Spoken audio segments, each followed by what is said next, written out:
Hi everybody, we're going to talk about how to determine if your Enfield barrel is worn out. There's two times you usually need to know this. One is when you need to decide on the spot when you buy your rifle, should you get it or not. And part of that one is to decide, is it so worn out that you shouldn't buy it? Or how much lifespan does it actually have? You might be lucky and strike one that's in really good, almost new condition with very little wear and tear for a whole bunch of reasons. Enfield's come out of storage all the time, had no use, some might have had a new barrel, but really often it'll be part way through its lifespan. So the real pros who follow extreme wear and tear in their rifles don't tend to support this kind of method, but for the man in the street you need an easy on the spot answer, and here it is. Get yourself an old Enfield round. Doesn't matter which one, so long as you use the same one day in, day out. And the ages-old trick is to reverse the round in the barrel like that, just like that. If the barrel is worn out at the muzzle, the bullet will go all the way in to the brass case. If it's a really good barrel, about 2/3 of the bullet will go in, but it will stop about 1/3 clear. You will have about 1/4 of an inch between the barrel and the end of the case. Here's a bit of a diagram, because my poor little camera here won't focus up so close on those rifle barrels there, but here's what you get. If you've got a 1/3 gap, the length of the bullet, about 1/3, your barrel is about brand new. If it's worn out, the barrel will come flush with the end of the case here. If it's anywhere in between, you can use this distance like an age measurement of the barrel. If it's halfway up, you've got half lifespan to go. It's really as simple as that. Now this is really awesome on the spot. You're at a gun show or at someone's house looking at a rifle. If you've got that 1/3 distance or a 1/4 of an inch showing, you're in great shape. If you've got one that's really flush up against the end of it and the guy swears that it's a good shooter, or you try it out and it seems to be a good shooter, Enfields do throw curveballs like that. It's up to you to decide. You might have a great shooter that will last a couple of years and then be completely flogged out beyond the point of recovery, and that might be okay. Plus, Enfields have those great things of, lots of them are rare and collectible for other reasons. So sometimes you'll buy the rifle just because it's awesome to have that particular gun no matter what the barrel is like. But here's a quick bit of background on Enfields and barrels. The wear and tear all takes place in two places primarily. At the breech end where the bullet goes into the barrel, the hot gases ablate the metal away, erode the surface of the rifling down every single time you fire it. A few inches down the barrel, the bullet has stepped forward and plugged the rifling very tightly.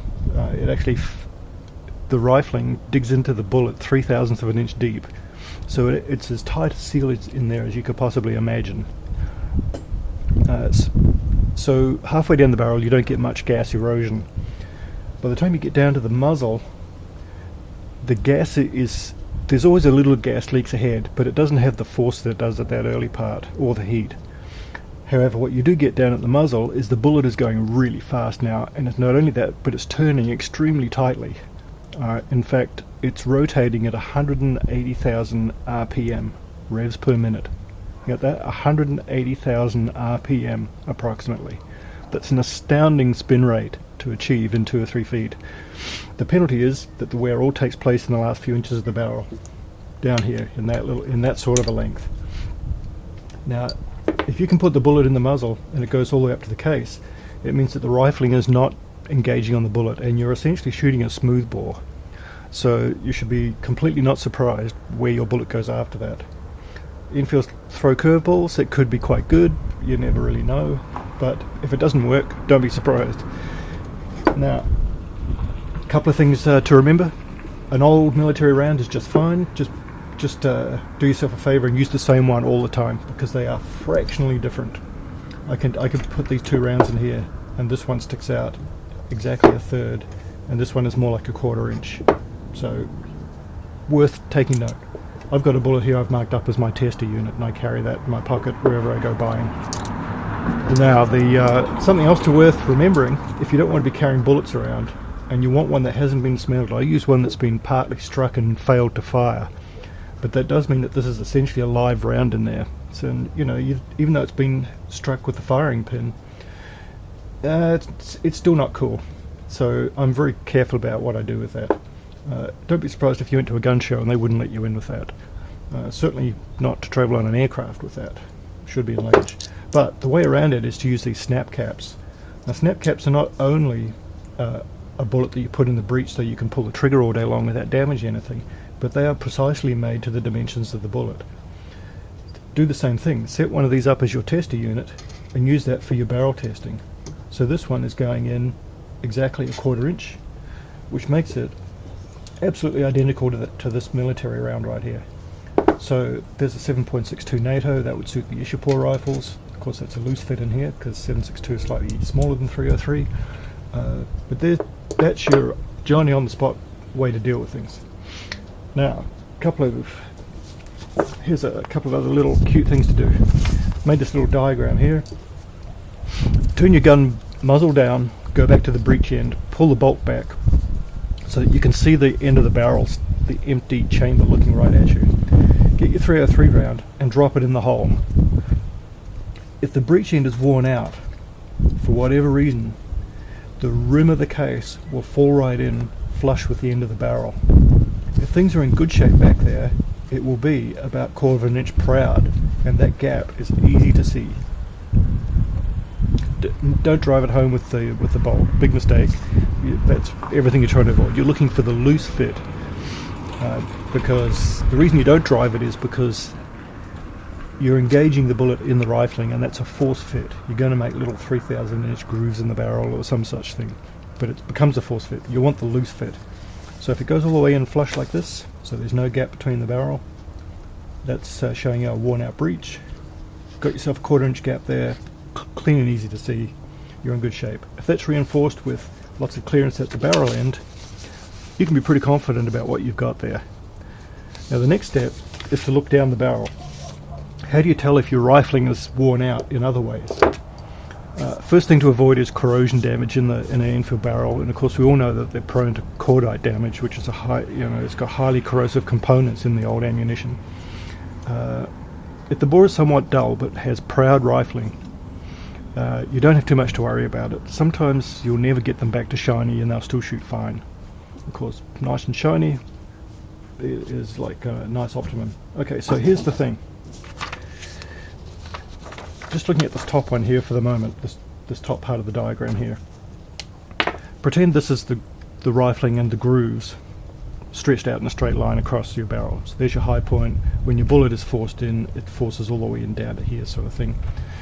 Now, if the bullet is rotating in this direction, so in this case clockwise, just for the sake of the diagram, all the wear on the rifling takes place on that corner there, and it will start to round it off as time goes by, like this. So look at the corners of the rifling. If the rifling ridges should be sharp on both sides. This applies to 2 groove as well as 5s, 4 5s and 6s. It all works out about the same. As time goes by, this corner will just become softer and softer and softer. So if you show up with a nice 1/4 inch gap between when you put the bullet in the barrel and you've got sharp corners here, you're off and running. Now what happens is, and this actually is an example right off this rifle that's sitting here on the bench. This has got a new barrel in it, but this is what the rifling looked like when I opened it. It had these little half-rounded bumps in here, and it looked like a 22 micro groove rifling all the way down the bore. It was beautifully shiny, been awesomely maintained, but it was like, what on earth is going on? And it took me forever to figure it out. Now, 1907 rifle, that's over 100 years worth of shooting. What had happened is, there's your original profile, the nice square, your ridge. It had ablated and ablated and ablated and ablated and ablated until easily 80% of the metal had gone, and that little tiny bit was left there. Now if you've got a round leading edge on these corners like that, the bullet wants to, because it's being forced into such a tight turn so quickly, it wants to skid over the rifling. So this sharp corner is a crucial part of keeping the spin going. If you push a soft lead bullet, for instance, really quickly down a barrel, it will skid over the rifling because the metal just shears out. and it's part of the reason for the copper coating is to provide a much harder surface that doesn't strip when you push the bullet really fast down the bore. So these round edges, not a great idea. Sooner or later your bullet will just start to slide down the barrel.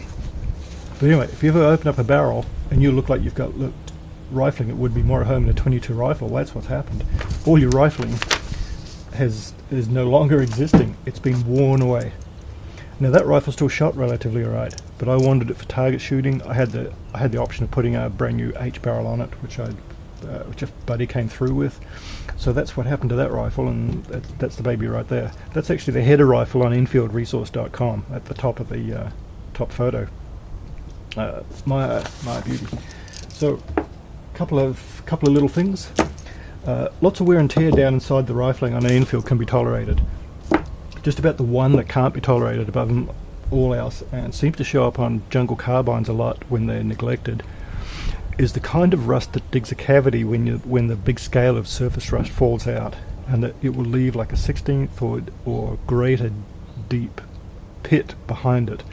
Now if you fire your bullet down through that baby, there's a really good chance it will foul into that in one way or another, and one of the things it'll do is strip the copper jacket off the outside of the bullet, which can then ball up and jam the bullet in the bore under full pressure. Now Enfields are something like 50,000 pounds per square inch as you pull the trigger. Nothing's going to stop that. Even your barrel will explode under that pressure if there's no way out. So if you've got deep pitting that leaves a cavity in the bore, it's a non-starter. Don't shoot. No-brainer. If you've got less than that, Enfields will tolerate a lot. If you've got discoloration, if you've got like slight surface pitting, a lot of that stuff will just polish out over a few shots and come back to life. Now it may be discolored to the point you'll never actually get it clean and shiny again, but yeah, that can be lived with. If the bullets are coming out straight and reliable and your tip test and things like that are all halfway decent, don't worry about it. But there's a big safety lesson. I can't tell you how many Enfield jungle carbines I've opened up with these holes in the side of the rifling, an inch long, 1/4 inch wide, and 1/16 inch deep or more. Okay, it's a couple of little handy tools that I really love. This is a bore mirror that goes into the breech end. Let's see if I can bring this baby over here. Okay, there's the beautiful 1907 #1 target rifle. Here we go. This is a little breech mirror. It's from an M1 Garand. They cost about $1.50 at gun shows. They're an incredibly common item. However, they are absolutely perfect for Lee Enfields, and that's all you do. You just get a light down at the front end, point it at the sky, and there's your mirror right in there, and fits in your pocket beautifully. As you can see, I've got a little kit set that I take around with me to gun shows when I'm buying stuff. I've always got a couple of dummy rounds. I've always got a bore mirror. These little tiny lights are really good too. Little tiny digital lights. Highly recommend them. The batteries in this one have lasted 5 years at least. Thoroughly recommend.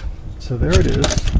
There's my little kit, my little gun show buying kit. So I hope you found that useful. Enfield barrels tolerate a lot. Normal wear and tear with good maintenance. A Lee Enfield barrel can last for 30,000 rounds. 10,000 is not uncommon.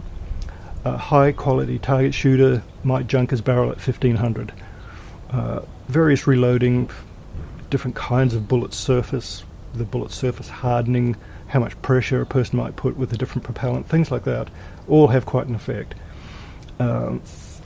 It's common for an Enfield to be 100 years old and not be worn out in the rifling. But there's your lifespan. 30,000 is really getting pretty up there. 10's probably a little low average. So anyway, hope you've all found that useful.